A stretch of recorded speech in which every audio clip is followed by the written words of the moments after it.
Esse é o Ancapsu e nós vamos falar sobre a primeira taxa do boi, hein? A Dinamarca foi o primeiro país do mundo a taxar quem tem vaca. Você que tem uma vaca, cada vaca você tem que pagar coisa de $100, R$ 550 por ano para o governo, só por ter a vaca. Não é para nada não, é por ter a vaca, porque supostamente a sua vaca está gerando pum, né, e arroto da vaca, né, está gerando gases do efeito estufa, e isso está contribuindo para o aquecimento global, então você tem que pagar por isso R$ 550 por ano. Já pensou isso? Que absurdo esse tipo de coisa, né?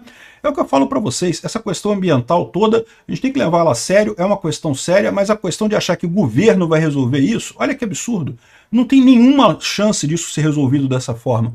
Essa notícia foi sugerida por Quem Quer Mimimi Que Compre um Gato Gago, Eu Sou Gay e várias outras pessoas. Obrigado a todo mundo que sugeriu notícias lá no nosso site, no visãolibertaria.com, e obrigado a você que está assistindo o nosso vídeo. Se você gosta do nosso conteúdo, por favor, deixe o seu like e se inscreva aqui no canal, né? Pois bem, então a Dinamarca está resolveu colocar essa taxa. É uma taxa cujo objetivo é reduzir em 70% as emissões dinamarquesas de gases do efeito estufa, né? O que eles querem dizer com isso? Os fazendeiros vão falir, né? É isso que vai acontecer, vai ficar caro demais você ter vaca, o pessoal vai desistir de ter vaca, vai botar para o abate, vai matar as vacas tudo e vai acabar com o assunto, e eles estão se sentindo que resolvemos o problema da mudança climática. E é isso que eu falo para vocês que é o grande problema. Eu não nego a mudança climática, eu não nego o aumento de temperatura, né? Se você olhar aqui, ó, esse daqui é o site do NOAA, é o National Center for Environmental Information, o Centro Nacional para Informação Ambiental lá dos Estados Unidos. E eles têm aqui uma série de gráficos aqui, e por exemplo, esse gráfico aqui das temperaturas médias do mundo deixa muito claro aqui, ó. Se você pegar de 1850 até 2010, teve um aumento das temperaturas mesmo. As temperaturas estão crescendo aqui até 2010, né? Se você reparar, a partir de 2010 aqui fica mais ou menos equilibrado, não tem crescido tanto de 2010 para cá. Isso aqui é os caras lá que medem esse negócio, tá? 2010 para cá tá mais ou menos equilibrado aqui, parou de crescer. Mas isso pode ser só uma coisa temporária, né? Você vê aqui, tem outros períodos também que ficou parado aqui, que não crescia tanto, depois voltou a crescer a temperatura, né? Pode ser que seja só isso. O fato é, não questiono o aumento da temperatura. Se você pegar as medições globais, de fato a temperatura está aumentando. A grande questão que eu coloco aqui é que essas medidas de vamos aumentar impostos, vamos cobrar dinheiro das pessoas, vamos proibir as pessoas de usar carro, vamos proibir as pessoas de comer carne, esse tipo de coisa não vai resolver o problema de forma alguma. Por quê? Porque a gente está falando de energia. Energia é uma espécie de super commodity.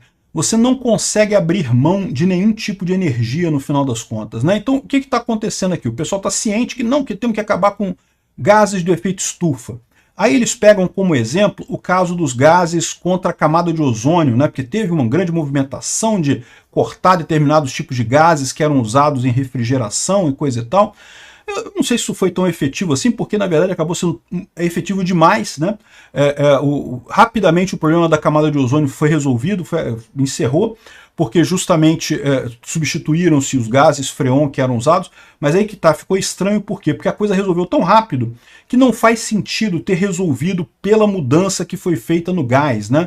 O que indica que provavelmente era uma mudança natural que estava acontecendo com a camada de ozônio, nada além disso, né? A mudança do gás não afetou em nada, mas resolveram esse problema. E ok, outros problemas podem ser resolvidos desse tipo, né? Se você tem uma determinada substância, que é uma substância que causa danos ambientais, você pode proibir essa substância, pode substituir por outras substâncias e coisa e tal. Mas quando você tem uma coisa como energia é uma super commodity. Energia é sempre mais necessário, sempre você vai precisar de mais energia. A ponto de que é impossível você eliminar um tipo de energia, que é o que eles estão querendo fazer, né? Eles querem eliminar a energia por conta de carbono, de gastar, queimar carbono para fazer alguma coisa. Sempre vai ter alguém que vai falar, caramba, ok, a gente substituiu tudo por energia eólica, mas eu podia ter a eólica e mais o carbono, eu podia ter a eólica, hidrológica, solar e mais o carbono. Então, ou seja, no final das contas, sempre vai ter demanda por queimar carbono, no final das contas. E se você restringir isso, você vai acabar punindo as pessoas mais pobres, né? É o que acontece nesse caso aqui também da vaca lá da Dinamarca. O que vai acontecer? A Dinamarca é um grande produtor agropecuário, né? Aliás, aquela região toda da Alemanha ali se produz muito, é aquela produção intensiva de gado, né? Que os gados, é raro você ver gado no pasto, assim, eles até saem na época do verão e coisa e tal, mas como lá é muito frio, né? Tipicamente eles ficam todos confinados e coisa e tal. E tem uma produção muito grande, muito maior do que aqui no Brasil, na verdade, se você for ver em termos de área, né? Uma pequena área na Dinamarca produz muito mais do que uma área grande aqui no Brasil, justamente pelo confinamento. Só que o que acontece? Isso aqui vai encarecer demais esse tipo de agricultura lá na Dinamarca, vai praticamente impedir as pessoas de produzirem isso. Aí o que vai acontecer? Os produtos vão encarecer. Os pobres na Dinamarca vão sofrer mais. Por quê? Porque o rico subiu, sei lá, o preço do leite, ou o preço da carne de vaca, né? Para o rico, não tem muito problema não, a carne de vaca ficou mais caro, beleza, não tem problema não, me vê aí, vou levar, vou comprar. O pobre tem esse problema, o pobre, na hora de ver a carne mais cara, simplesmente não vai comprar, né? Em última análise, é isso que está acontecendo. Esse movimento ambientalista todo é uma enorme pressão para matar pobre. Acaba sendo isso. Como eu falei, a energia, sempre vai ter gente querendo usar a energia.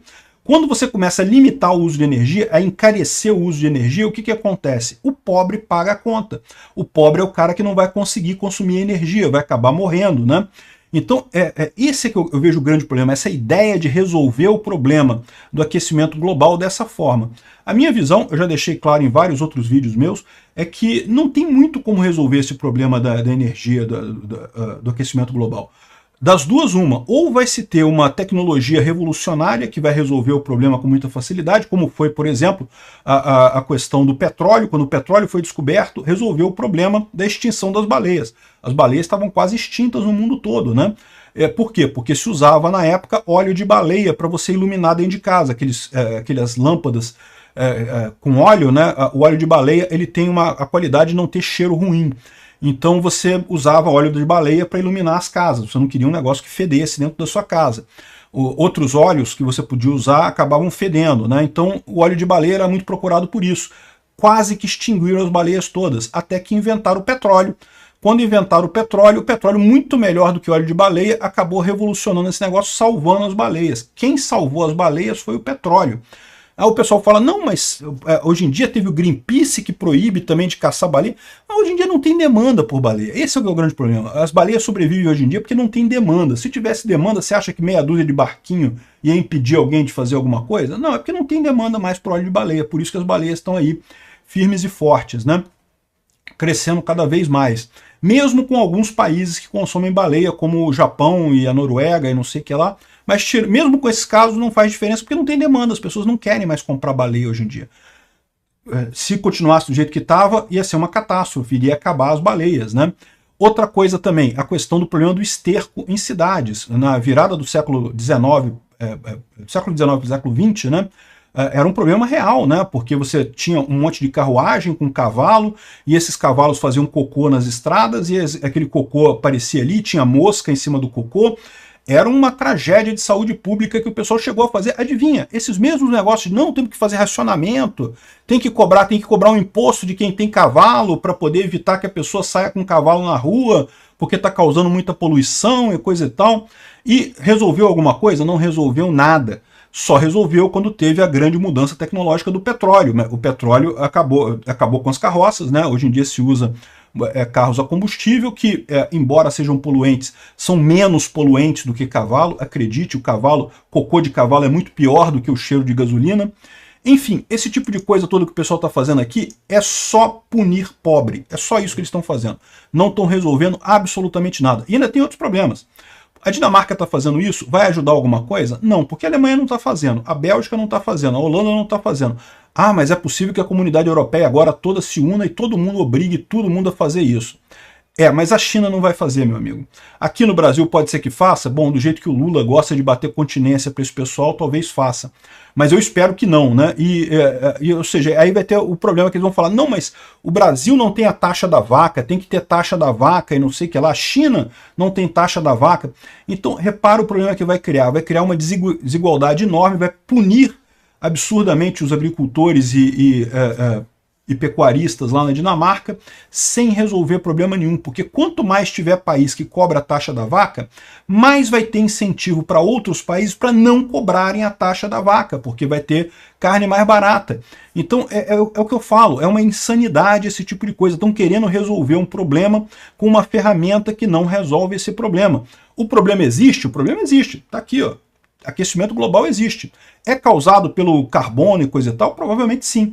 Vamos resolver punindo as pessoas? Não, não vamos. Isso só vai punir os pobres. As pessoas vão acabar jogando o custo para o pobre e o pobre que vai acabar morrendo nessa história toda. Esses mecanismos todos contra mudanças climáticas acabam sendo uma mudança antipobre, um mecanismo antipobre. Das duas, uma, ou o mundo vai inevitavelmente colapsar e vamos morrer todos, é uma possibilidade. A outra possibilidade é, vai surgir uma tecnologia nova que vai resolver o problema. E pronto. Toda essa coisa que eles falam de mudança climática, que taxa de carbono, mercado de carbono, e não sei o que lá, e taxa do boi, tudo isso só serve para matar pobre. Zero possibilidade de resolver o problema. Obrigado por assistir o vídeo até o final. Além de curtir, compartilhar e se inscrever no canal, considere se tornar patrocinador com valores a partir de R$ 1,99. Clique no botão Seja Membro abaixo para saber as condições e vantagens de patrocinar o canal. Mais informações sobre o nosso projeto, visite nossos sites indicados na tela.